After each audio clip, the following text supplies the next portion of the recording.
share this information because, yes, I have access to the Department of Basic Education, but we need young people's voices to talk about this.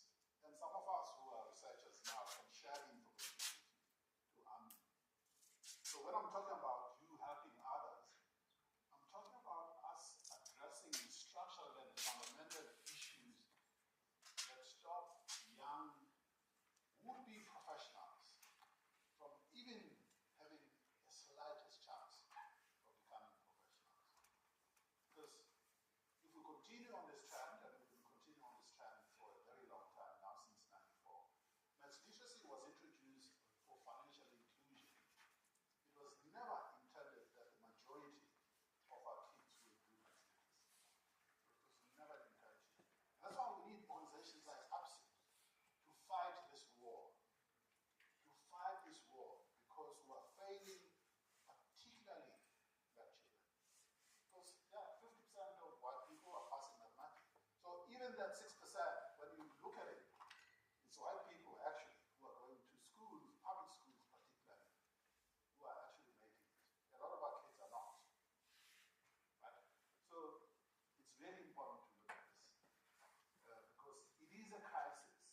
It's a crisis of exclusion because you and I know that those who do well in maths are often regarded as the intelligent ones. Is that correct? It's the intelligent ones.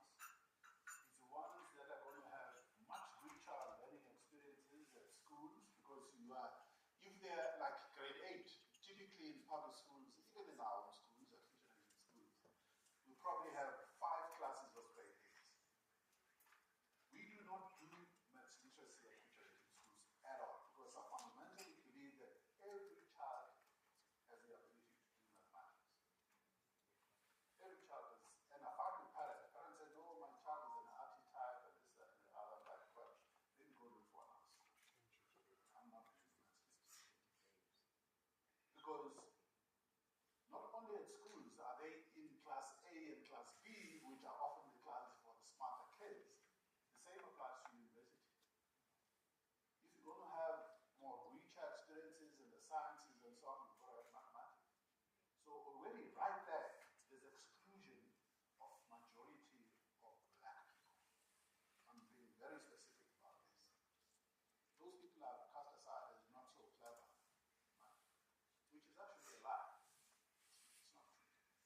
The DNA, our DNA is black people, is exactly the same as DNA of white people and other people. But it's those systemic things in the architecture and the legacy of apartheid, which unfortunately we haven't changed much, which causes this. So this is something that organizations like ABSIP, and I've presented this to others, because not only is the situation dire, it's getting worse. More and more schools are stopping to teach mathematics altogether in the countries. This is offering that's good. Why? Because they want to show higher pass marks. But what's the point of higher pass marks if the quality is bad? What's the point of that? So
the gap starts to widen. The gap starts to widen, Africans fall off, and UNISA is the largest number by far, right? And then when you finish, when you write that ITC, normally you are starting to, you signed a contract in the training office. Training office is not just the audit firms. So you have audit firms in the country, including the Big Four, including SMG, Grant Thornton, EY, Deloitte, KPMG, and so on, including the medium-sized firms or the small firms. That's why you say you do articles. But here's the thing. None of the Big Four, or otherwise you go to banks. You would go to Standard Bank or First Rand or Investec and so on. But here's the thing. None of those top training offices ever go to Limpopo, Venda, Wusu, Forte, even the likes of Rhodes or UNISA, they never recruit from there. They just not go there. So if you're studying at any of those universities, it's a problem for you. Already you're going to be excluded. Already you're going to be excluded. So where do you end up? Where you end up in a training office, you're going to end up at the Auditor General's office or in a small and medium-sized firm. But here's a problem with that. The ownership patterns in our country have not changed. Richard. Some of us were privileged or CEO of First Rand, but the ownership patterns haven't changed. And what actually goes on in those firms hasn't changed much. Right? So you're going to set articles at the Auditor General's office or in a small and medium-sized firm that mainly does work for the Auditor General's office, which does work for public sector. And you're preparing now to write part 2 of the board exam. But here's the problem. The part 2 of the board exam, and the same applies to engineering, by the way, the same applies to actuarial science, the same applies to a lot of the other professions. It's the same, exactly the same thing. The same thing happens there. I'm just taking the accounting profession because I've done the research there, so I know exactly what goes on. Right? So you're preparing for your exam, and there are these professional program providers, the board course providers. And I won't go into details of what goes on there because there's a lot that goes on that excludes black people. Many people are also excluding black people. And I won't go into details of how it happens, but I'm going to mention just one thing. The final board exam is based on case studies. You do case studies. But none of those case studies are about the public sector. Even SOEs. Nothing. So more than half the candidates who are black, who are 100% black, so about 4,000 people write the board exam.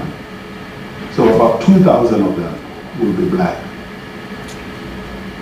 Coming from those institutions where no one of the top training officers actually recruits from. And then you face a situation where your case studies that are determined whether you become a professional or not are not based on your lived experience every day. You do public sector and you're doing PFMA, MFMA, GRAP, right? That's what you do every day. And to add salt to injury,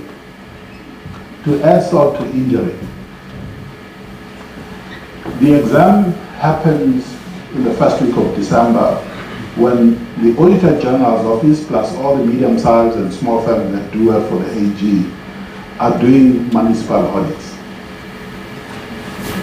So you're going to fail in talks, and which is actually what happens. So when you look at this is just a statistical regression analysis that I did. What are your odds of passing if you are black versus when you are white. Based on which university did you go to, which training office did you go to. So the chances between you as black versus a white person who went to UCT, Northwest, UP, VETS, or UJ, you can see you have a minus 29% chance if you're African, and a plus 64% chance if you're white, simply because of your race. So nothing to do with your intelligence. So SACA is run by black people, but the structural issues remain. Those things that were there when I was trying to become a CA in the 80s, a lot of them are still there. They haven't changed much. That's why we need the voices of ABSIP and ABSIP and BMF. Because exclusion, I mean, if you just think of social justice, fairness, how are we going to change exclusion when we still have this kind of situation? It's a problem. And this just demonstrates what I was saying. So I took stats of people who go to the AG's training office or small and medium-sized firms versus an investor as a training office. You can just see. So you're lucky if you went to UCT and you got employed in those big firms. And a lot of it has got to do with money, with socio-economic stuff, because to get into those universities is just very difficult. You're lucky if you have, but the majority, the fact of the matter is, I mean, Wusu is 30,000 students, 31,000. Limpopo has about almost same similar number, Rwanda, and they're 100% black. UNISA is 98% black. So go to any of those institutions, your chances, your odds of passing are just stacked against you. Not for anything, but because of your color. So, and I thought it was important to talk about this because these barriers are real and they need to be fought. And they need to be fought by people like ABSIP, ABASA. Unfortunately, sometimes the focus of our organizations that should be speaking for, that should be advocating for social change and justice. I don't know, sometimes I feel like, you know, ABSIP is probably the only one that's active right now, because I'm not sure what's happening with the other organizations. And yet these things remain. These problems remain. Then we go to companies. I mean, as I said, I mentor a lot of people. So you have all these barriers that are still there, that still need to be removed. So when we talk about empowering young professionals, we cannot do that. And each and every one of you in this room and those that couldn't even be here, that are members of ABSIP or Master BMF, have to understand that a lot of change still needs to happen. We are not there yet. We are not free yet. It's only a few privileged, like us, like me, who can claim that. But the majority out there in the townships and the villages, they have no chance. They have no chance. And you can make a difference. Which is why, when you look at it, it's either we are sitting here, us in this room, are the creators and the privileged ones, and then there are those, but the fact is, the majority are just a forgotten. The majority are statistics. The statistics. And each and every one of you can do something about that. So, yes, of course, there are things that are working. We can't all be doom and gloom. There are things that are working. I mean, we have amazing people that are doing interesting things in fintech and in insurance and artificial intelligence and so on. So the opportunities in this country are there. Even though, I mean, I'm glad that we have the areas there and they do amazing work, but you know, we still have structural issues even there. To become an entrepreneur in this country, is really difficult, especially from access to capital standpoint. Really difficult. You know, people that will just not look at you if you. I was talking to people from the Small Enterprise Development Agency. They said, why, if it's not making money, it's not funding. How is it going to make money when someone is starting fresh? How is it going to make, and they're all black CAs, by the way. They're all like group of CAs. How do you make money from day one? I mean, even my own experience, having been a CEO of large companies, I was now starting schools, you know, teacher college and all of this. For 3 years, no bank would look at me. They're like, you are a banker. Yes, we know you, you were a colleague. It was only year 4 of putting my own money that anyone was prepared to even consider. Not the banks, it wasn't the banks, it wasn't the banks. The banks wanted at least 2 times security from me. I need about 100 million rand to build a campus. And they want security of at least 200 million. I'm like, what's the point of that? What's the point of that? I might as well do it myself if I have it. Yeah? So, but the fact of the matter is, there are people who are succeeding and doing amazing things, but we could be doing more as a country. Just access to finance and getting all of these things. So, here's the thing, as I conclude, and I go back to what I said earlier. We are not future leaders. You are leaders today. I often ask people who want me to mentor them, tell me your purpose. Why are you here? Why you just want me to mentor you? But what about you? What's your purpose? If you don't understand what your purpose is, and it doesn't have to be long term. You know, I found my purpose, I was, you know, at the university I was running little businesses, 3 businesses at Forte. You know, then I sort of found out I wanted to be an accountant because I saw Professor Wanda and Kudu became one when I was there. And okay, that was the thing. Then it was about, okay, can we create more opportunities for young people to become accountants like me? That became the purpose. Then I started a firm because I was working in an Afrikaans firm. The big firms wouldn't employ us in the 80s. So the only firms that employed the first 100 CAs, black CAs, were Afrikaans firms that were doing work in the homelands. Those were the only firms that were prepared to give us work. Right? So, but if you were Afrikaans, my firm was Afrikaans, and you don't understand this language, you know, and you hustle, you pass, you know. But then I created my own firm.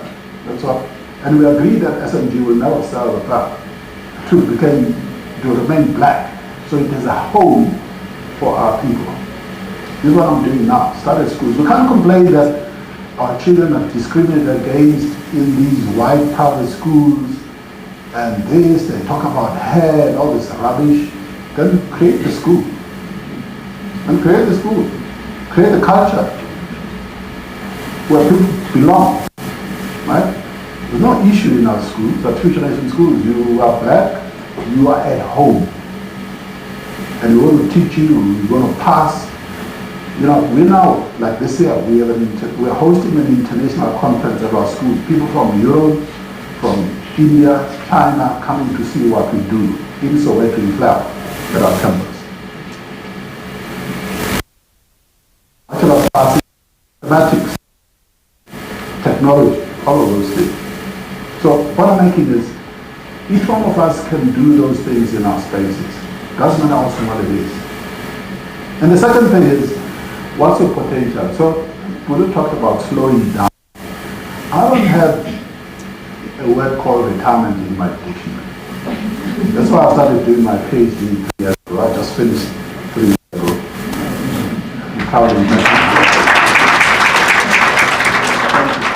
So I don't have that because we live in a country, every challenge that we have in South Africa or in Africa is an opportunity, an exciting opportunity for someone to solve it. Including a little pothole. It's an opportunity for business, it's an opportunity to solve a problem if your mindset is wired that way. That's what makes this country so exciting. So I'm solving problems in AI, I'm solving problems in technology, problems in mathematics, problems in how we train teachers in the country. I've started a teacher college now, and it's amazing. Because we can either complain or we can do something about it. And of course we grow. Thank you.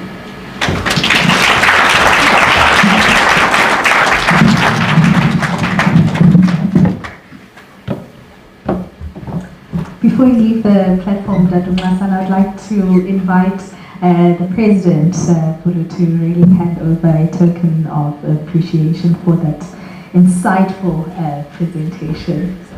Please let's give him a round of applause.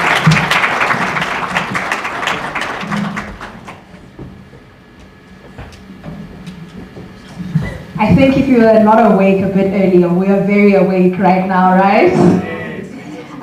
Some of my takeaways really from that fruitful and really impactful engagement is that we tend to notice it in some of the spaces that we're in, that we are really afraid of saying the word black or issues that particularly are faced by black people within the society that we're in. And I really do feel very encouraged that it is important within the sectors that we're in to address some of those issues at the levels that we're in and the engagements that we do. And one thing that really did make an impact within the presentation is that the schools are run by black people, but the structures remain black.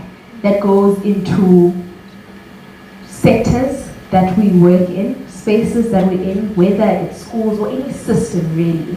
And the very function of those systems are exclusion. I'm reminded when I was in high school, they had a very popular school when they have investigations around racism where they'd start serving you through from grade 8 and grade 9 that, hey, Ingati, you don't have capabilities of doing mathematics, so we call your parents in, I think you should do these subjects. They start systematically excluding you from participating within certain subjects.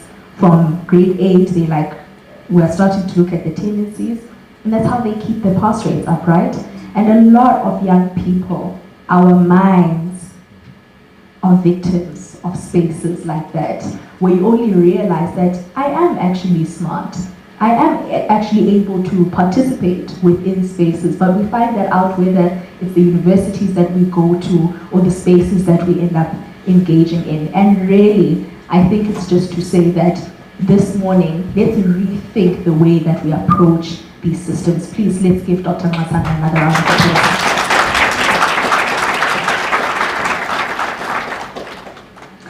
I'd like to now invite onto the platform an economist who's going to be really presenting on geopolitical trends and their impact on the South African economy. Please, I'd like to invite Mr. Ndumiso Gubeka to the platform. Thank you.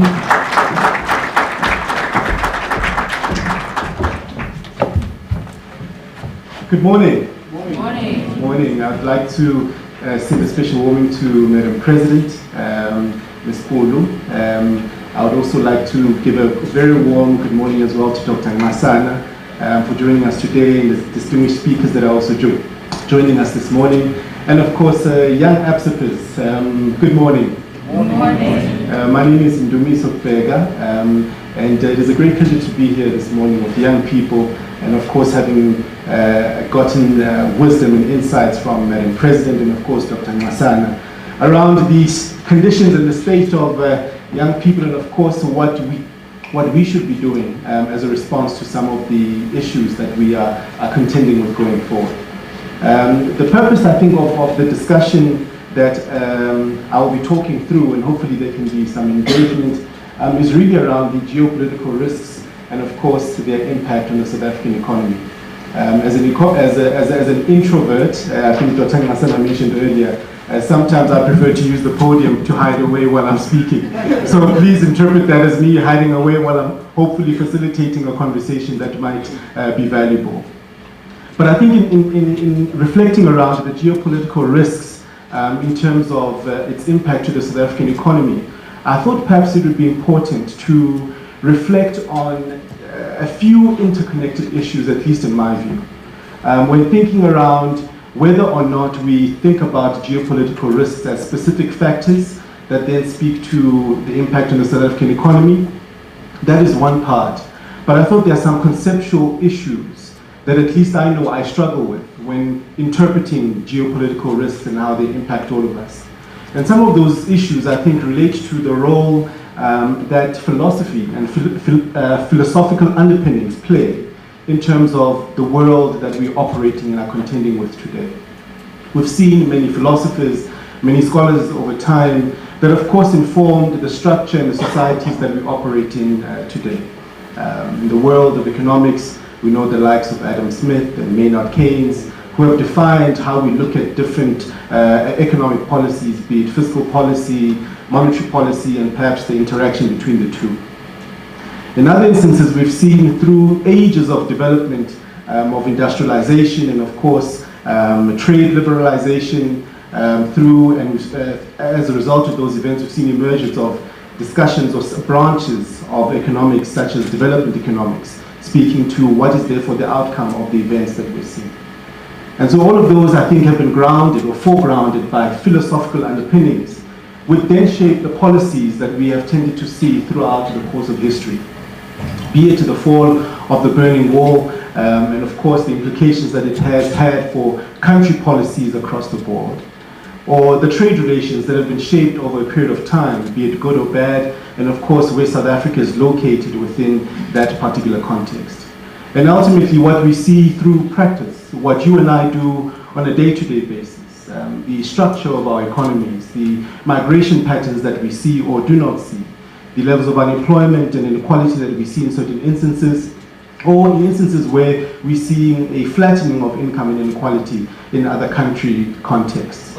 And so I thought maybe in trying to process and rationalize geopolitical risks and the trends that we're seeing there, to locate them back to these issues that I think the philosophy has a link to what we see in the policy space, and the policy space has implications in practice in the real world that you and I operate in. And to do so, I thought this insight from the former Prime Minister of Singapore was quite insightful, particularly in terms of the implications of philosophical underpinnings and the implications that they have in the policy space at a country level, where in an address he stipulated the following: that Singapore is a nation by design, that nothing we have today is natural or happened by itself.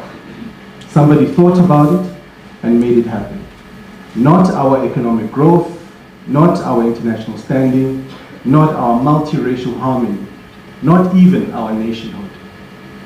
And so I found this particular statement to be grounded in a particular view of the world that potentially one could argue is informed by a particular philosophy that this leader had from Singapore in terms of their outlook of Singapore's positioning in society and the kind of country that they want to build. I found this to be quite important in our South African context, because these are counterparts and country counterparts that you and I interact and engage with at different levels, but it also informs as to whether or not we view ourselves and our country positioning in the same light. To say in the policy space, the South Africa that we seek to build, are we building it through design or is it by accident? So when we think about the levels of unemployment or youth unemployment in South Africa, Dr. Nxasana led an evidence-based approach and related us to the mathematics crisis. In effect, I'm interpreting what Dr. Nxasana is saying, is that by design, there needs to be a response to those numbers that we've seen in terms of the participation of young black people in mathematics in our schools. And he has a call to action to ABSIP and of course other formations. Are we responding to those particular questions? And I think that's what the former Prime Minister here is articulating to, that our country is a country by design. And of course in the context that we're operating now, of course with the trade developments that we're seeing, questions can be asked as to whether or not the trade developments are indeed by design or is it by accident, and of course what is our response as a country. And there's often a debate at least in the world that I operate in, to say in South Africa, is it the economics that drive our discourse, or is it the politics that drive our discourse? And I often find that we can be found in a debate between the two to say, no, but economics is very important because if things are not going well, it will create instability. And of course, other colleagues might say, no, but politics actually shapes society and ultimately the economic policies that we have. And then we can debate and debate and debate and debate until we agree to disagree. But I think a more useful view is to appreciate that the two are not necessarily mutually exclusive. And so perhaps at a conceptual level, we think about the geopolitical risks that we face and wanting to view it through the lens of either or. We are by design creating a limitation in terms of how we interpret the world that we operate in and in effect our response to the prevailing conditions that we find ourselves in. And so maybe to borrow from the words of Adam Smith in his writings of The Wealth of New Nations, in the one instance he says that civil government so far as it is instituted for the security of property is in reality instituted for the defense of the rich against the poor. And so in this instance is almost alluding to the effect of politics and governments on the societies that we shape, and of course I guess the intended beneficiaries of participants in that space. And then in the second instance he goes on to say that no society can surely be flourishing and happy of which far the greater part of the members are poor and miserable. And so here creating the case that actually if an economy and a people are not prospering in the economy, then ultimately you won't find any stable society to even live in. And so that's why I thought that even as we interpret geopolitical risks, these two perspectives are important so that the insights that we come out of from a South Africa point of view become more useful for the work that we're doing. More so because when we look at it in the world of practice in terms of how these philosophical underpinnings have affected trade policy positions and of course the effects that it has had, is that we've seen that over time South Africa has had increased openness over a period of time in terms of from a trade point of view. And this is not by accident. This has been, again, through the philosophical underpinnings that have driven the global narrative around what really constitutes meaningful economic development for developing economies or in advanced economies in this instance. And we've seen in instances where there have been increases in terms of trade engagements and trade openness. It's often been at a period where there's been greater trade liberalization in that particular context. And where we tend to see a downward trend is when we've seen countries take a posture of inward-looking import substitution and of course having the view that we can produce everything ourselves, which of course for a country is indeed an important and noble goal. But there are also contentions around what does it mean for competitiveness, and are we able to respond to those competitiveness questions to ensure that the developmental outcomes are then meaningful for all of our people. And so we see this trend being reflected. We also see it in the early 90s when a greater sort of liberalization from a trade point of view, openness with South Africa's engagements with other countries around the world taking shape, where we've seen the number of tariffs over time had actually also decreased over that period of time. And this can be linked to a number of issues around the growth of specific industries and sectors in the economy, and of course the extent to which the contribution of those industries to the nominal GDP has played an important part for the South African economy. So I thought this would be important to try and draw that link around what the philosophical underpinnings have had the implications on trade policy and have had implications in practice in terms of what we see in output. We also see this from what we then define as growth drivers and of course our own geopolitical position. In 2025 in particular, we've seen the whole discussion around trade and tariffs being a big feature around discussions in the boardroom and strategic conversations. And of course how our economies are structured. But one of the interesting aspects that we then view in this instance is that in the South African case, our economy is predominantly led through consumption. And that consumption trend it seems to be a feature that we also see with advanced economies, which of course we know the interesting nature of the South African economy. I think former President Mbeki mentioned that we have a dual economy in many instances. One is developed, one is underdeveloped across various areas.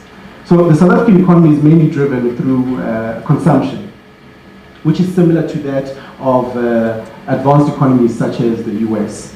You find the Chinese economy, which is an important trade partner as well, is not necessarily driven by consumption, which is around 39% of GDP compared to 68% and 64% where the US and South Africa is concerned.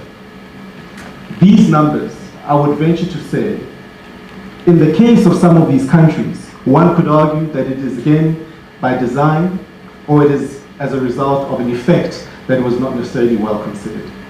We see in the Chinese example, where now, because of the trade and of course externalities that that economy is faced with, there's a drive to sort of stimulate domestic demand to offset the risks that are associated with the trade imbalances that are somewhat taking place right now. So again, this economy is structured on a particular premise that had specific philosophical underpinnings. Policies were designed to structure it in this particular way, and in practice we see this effect. But of course, because of the contending issues that economy is faced with, policies are then being drafted to be able to respond to that particular scenario to offset that risk. And I think in addition to that, the question around growth and of course the distinction that it has to development. That is not to say that the two are mutually exclusive, both are important. But even as we interpret, I think, geopolitical risks as it relates to the South African economy, it's important to appreciate the distinction between the two. This is an image of Mumbai in India, where you find a slum which is presented in this picture, and of course, skyscrapers within the same context. Typically, one would say that from a growth perspective, you're seeing the growth where you're seeing the development of fixed infrastructure that we would record through the number that we relate to as fixed capital formation, which is the spending that is associated with fixed investments, building, construction works, and so forth. So there's growth that is being recorded. There's growth also being recorded maybe at a consumption level when it comes to the households that are in the slum in terms of the sugar. In the South African context, it would be the maize meal and nyama yenhloko and all of those things that are being registered from a consumption level. But is there really development in this context? I'm asking. And so I ask this because, again, the lens through which we use to assess geopolitical risks and its implications for our economy becomes quite important as to the extent to which we respond to those issues. Again, I appreciate the data sets that the good doctor illustrated when it comes to our education and mathematics questions that we need to respond to at a policy and of course at a practical level. This I think also relates to what I see as a key theme of what is happening from a geopolitical point of view, which is the questions around economic security and primarily self-determination. One would even venture to argue that a lot of the positioning that we see in terms of how economies are structured and how societies are structured is really the quest around what it means for our own self-determination. So it's not even just a question around geopolitics or political economy or just purely economics considerations, but even questions around economic geography. To what extent do spaces shape the structures of economies that we have? To what extent does cultural economic geography shape the values, the symbols, and the norms that we deem to be important that symbolize the development that we seek to see? In the Middle East, we've seen the contentions since time immemorial, where some of the contentions have really been around self-determination, questions around borders, questions around the values that our society has that are perhaps different to your society, and the extent to which some folks might see differences that can't be reconciled. Whether it's true, that's a separate question. The implications that also it has on South Africa as part of what is typically referred to as a global South community, and our positioning in that. And we've seen over the last couple of years and what has become to be known as a non-aligned positioning when it comes to international relations or friendships that South Africa has around the world. And finally, with of course the biggest economy in the world for some time, the implications that it has in terms of what it deems to be important factors for its self-determination. So of course, as we consider the geopolitical risks, it's important to appreciate the conceptual origins of where that risk comes from. Because therefore, as the South African economy, it then places us in a position to locate where we want to play and how we want to play in a way that is not only competitive, but it also has better outcomes for you and I in the long term. The other fact is that where the debate around is it politics, is it economics, that is a big driver in terms of our economic performance. This illustration illustrates the number of regional trade agreements that has been signed over time across countries. All the way from 1948, in essence, we've been seeing an increase in terms of the number of regional trade agreements that countries sign with each other to trade on a non-tariff basis with various products and so forth. However, what is also interesting is that even in that context, we see about 45% of that trade happening without regional trade agreements being in place. What does that then suggest? The economics purists might say that, yeah, economics is what drives our output. And why they would perhaps suggest that is because regardless of the conditions that we find economies and societies being placed under, economic agents, being you and I in this room, tend to find ways to operate in those environments, regardless of the difficulty. But where you see opportunity, you tend to find ways to be able to operate in that environment, and that is through striking certain relationships with folks in those regions and so on and so forth. And of particular importance at a policy level is that oftentimes the assumption is that it is governments that do business with other governments.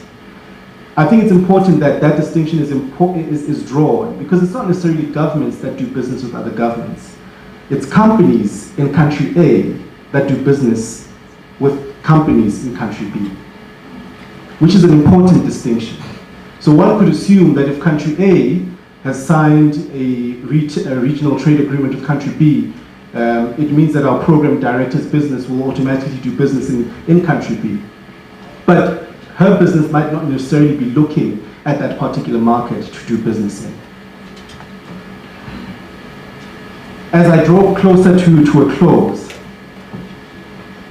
I would like to then refer to the questions around transformation, which has been part of the calls to action that we've seen various discourses being driven around the world.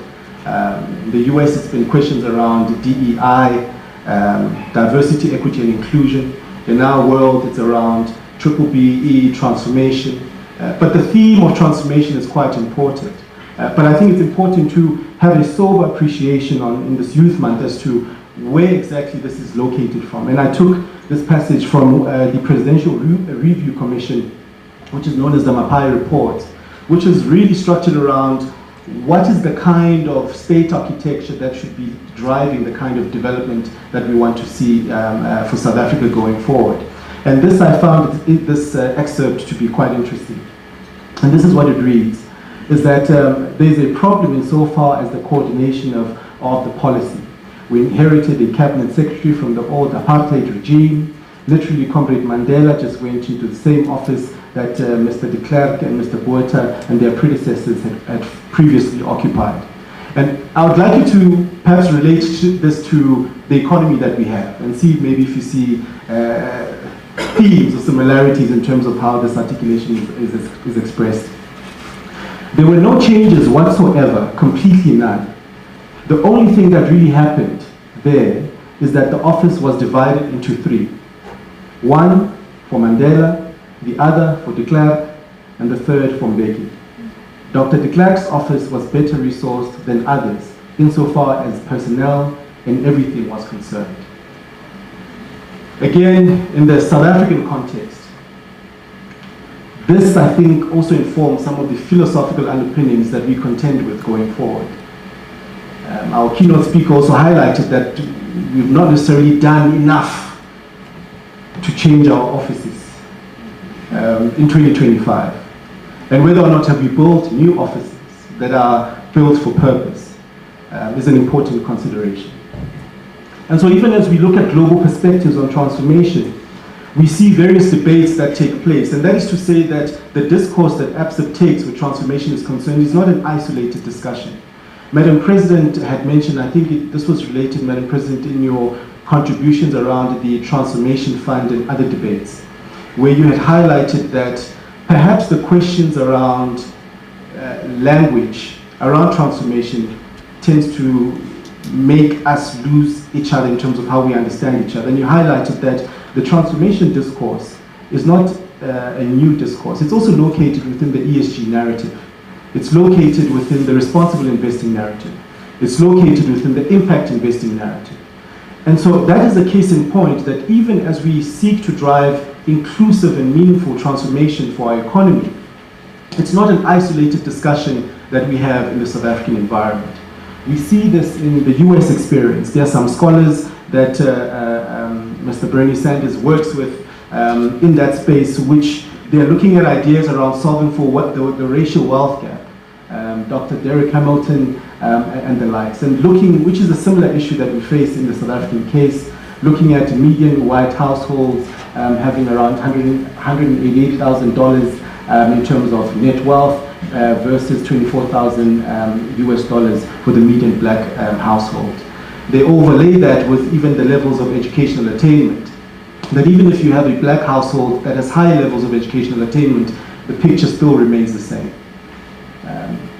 There's some interesting policy proposals around baby bonds, to the extent to which in the same instance where families from wealthy backgrounds leave certain trusts for their children, a proposal around the question of a baby bond where every child would have a certain allocation that would be invested over 18 years and that they can tap into at the age of 18 for education, investment, entrepreneurship, and so forth.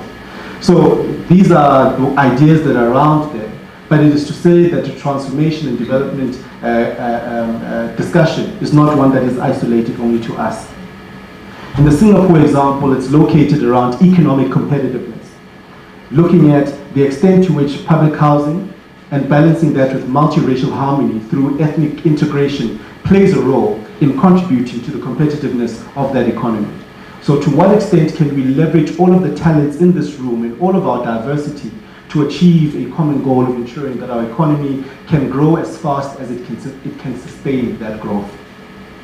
You see it even in issues around the management of market entry and the prioritization of specific industries, where there are certain policies that are put in place to prioritize high growth and employment growth sectors. Education and skills, which has been highlighted today. How do we then direct the talent pool, which is young people in this context, into careers and sectors that are of future high demand, and of course that will derive the best utility in this instance.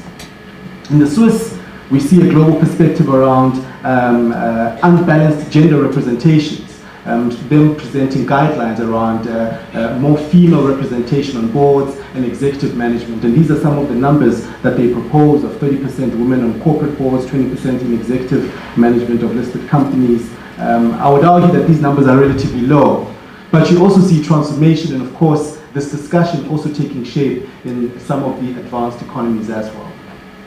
And perhaps then as I close, Milton Friedman is a former, well, is a Nobel Prize economist winning laureate.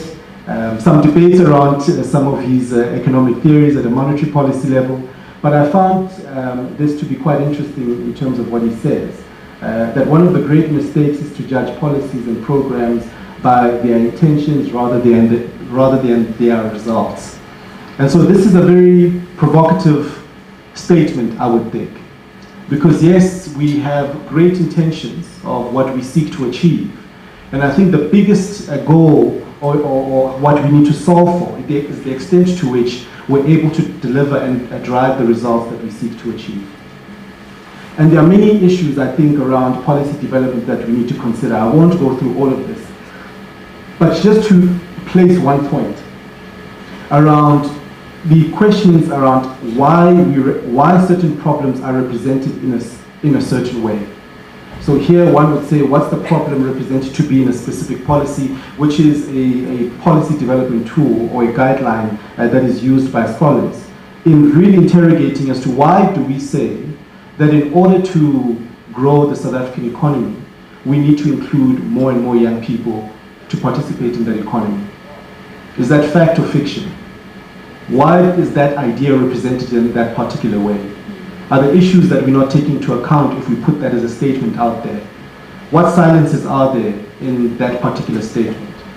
And so I think that becomes ways in which we can use to solve for that problem.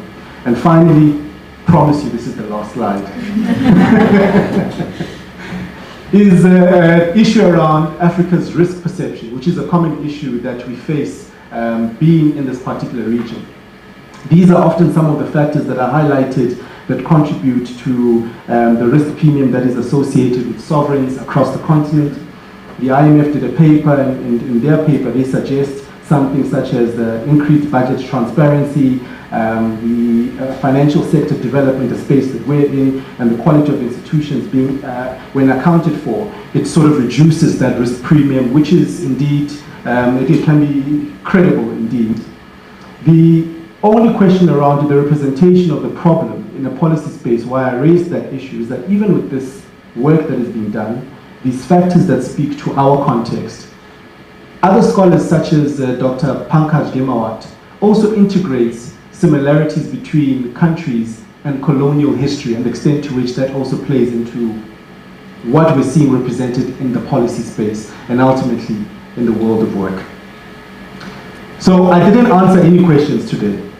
I posed more questions around, as we consider these geopolitical risks and the effect on the South African economy, what I think are some of the conceptual discussions we need to have, so that I would hope that as we respond to those particular questions, it can be more meaningful. And in 2026, in 2036, as we convene once again, we can be able to measure the impact that we've seen over time. Thank you very much.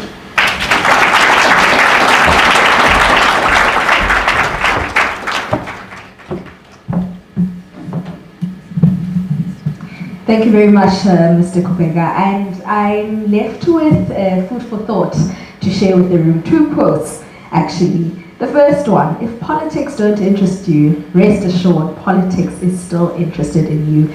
Every policy, every budget, your freedom, your future, every law affects your pocket.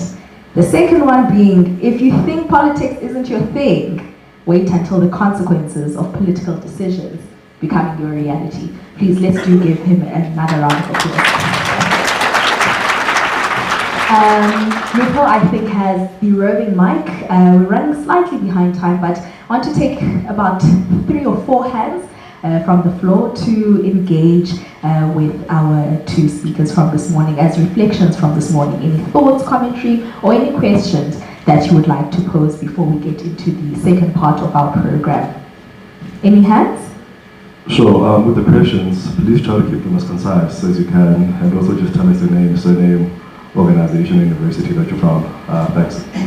So I'll just take 2 or 3 hands. If you guys can just raise them up now. I've got a hand there. 2 here, 3 at the back. Okay, All right. let's start with it. Sure.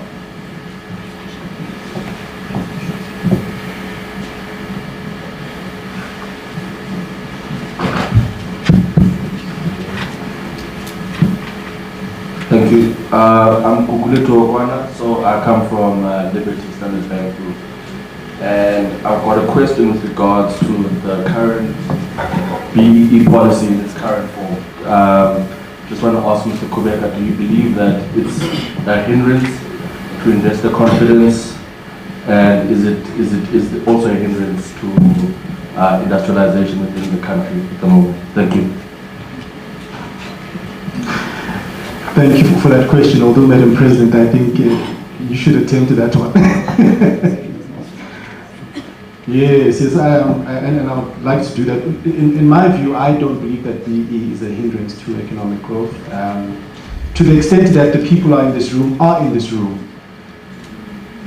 and the fact that you are also able to make that type of inquiry around the state and condition of our economy. In another context, 30 years ago, it would have not been the case. So to that extent, in terms of anecdotal evidence in this room alone, using that as an illustration, I don't see that as a hindrance. In fact, I think when better enhanced over the next 30 years, this room would be tripled. That's really my view. Madam President? Madam President? No, thanks for that. This is an area I'm very passionate about. So I think the answer is correct, but just very, very practical examples. When I started my business in 2007, 2008, we were very specifically targeting funding and investing in black-owned and black women-owned businesses. And at the time, it was very difficult to find businesses that are fundable, right? And the type of funding that people were willing to take was only debt, because they didn't understand the equity, they didn't understand, we just didn't have the level of sophistication. And when I look back 17 years, the type of black and women entrepreneur that I engage with today is very different to the one that we were engaging with in 2007, 2008. The number of black entrepreneurs that have come into the market, Dr. Masana showed us a few on screen earlier. The number, but also the problems they are solving are problems that are faced by black South Africans, and I think that's what we need. So I don't buy into this concept that BEE has benefited a few people. I think it has benefited a lot of people. Has it benefited enough people? No. But the point he makes, this room, in 1995 when ABSIP was formed, we probably wouldn't have been able to fill this room with black faces and women. So we should be careful not to allow ourselves to be beaten, by this road that suggests that BEE is not successful. But we also need to continuously question ourselves to say, is it inclusive? Is it reaching as many people as possible? And is it unlocking the economic potential? I think it is unlocking it, but I think we can do 10 times more than what we're doing right now. So the question should be, how do we further deepen it, as opposed to, is it good or bad? All right. The second question was in the middle of the room, I think. Good day, everyone. My name is Monika Ngobo from ABSIP. So my question goes to Mr. Susan Matsana. I love your presentation, sir. Thank you so much for it. And as young black Africans in this room, I want to know what apartheid experience that you have experienced that you can share with us as motivation to uplift black Africans, and also to give a response to the statistics of black people. Thanks, Zamir. So, I painted a picture that shows that there are a lot of things that we who were trying to become professionals in the 80s are still here today. Mr. Bega talked about some of those things structurally and systemically that are still there, that perhaps we've changed offices, or the color of the offices has changed, but in a lot of cases the architecture still remains the same. So exclusion still takes a racial and gender form, even though we don't have apartheid anymore. So that's the reality of the situation that we have. I can tell you a lot of stories. When I was doing audits as a young person, there's a point where I was an audit manager. My team was mixed with a majority of Afrikaners in the team where we went out to do audits. And we would go to places like we did a lot of audits in Ladysmith, Newcastle, Potchefstroom, Richards Bay, and those kind of places in KZN, where we had to pull a caravan to sleep in as blacks because our white juniors were sleeping in a hotel. And I couldn't do audits even as a manager of white management salaries. I couldn't do that. But anyway, the issue was, what do you want, right? What do you want, and how do you solve those problems? That's why, then solve the problem, create a firm, solve the problem, and show how it could look like if you were running it, as opposed to complaining. And give a chance and a home to people that look like you. That's what it's about. Right. So I'm still doing that even today. Thank you. We're going to take our last and final question. I think it was the hand right there at the back. Okay, good morning. Good morning. Good morning. So I have a question for Dr. Masa.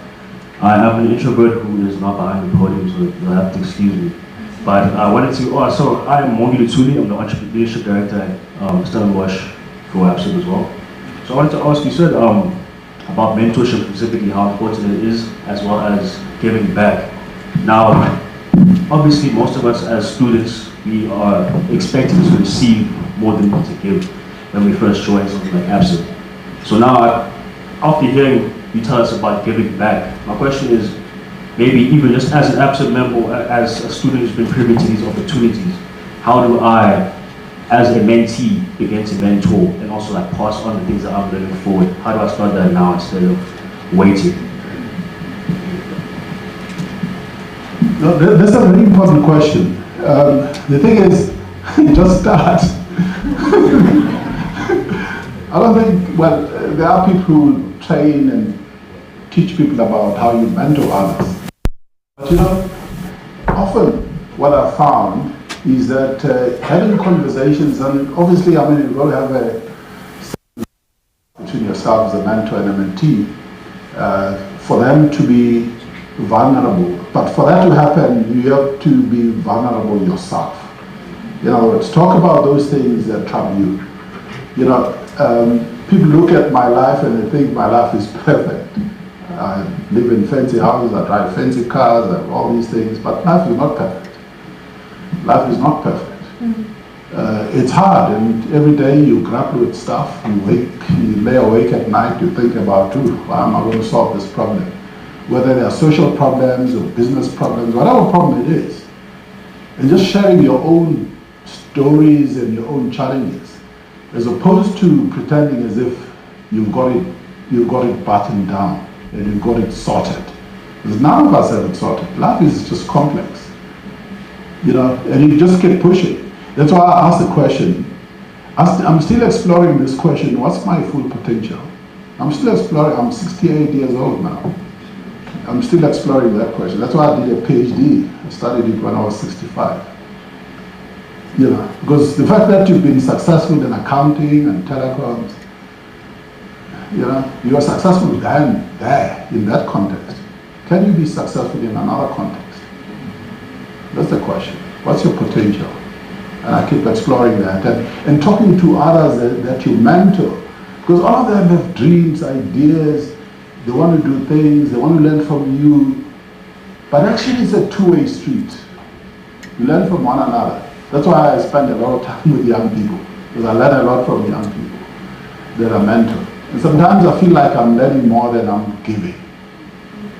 And that's what happens when you mentor people. Just make time available.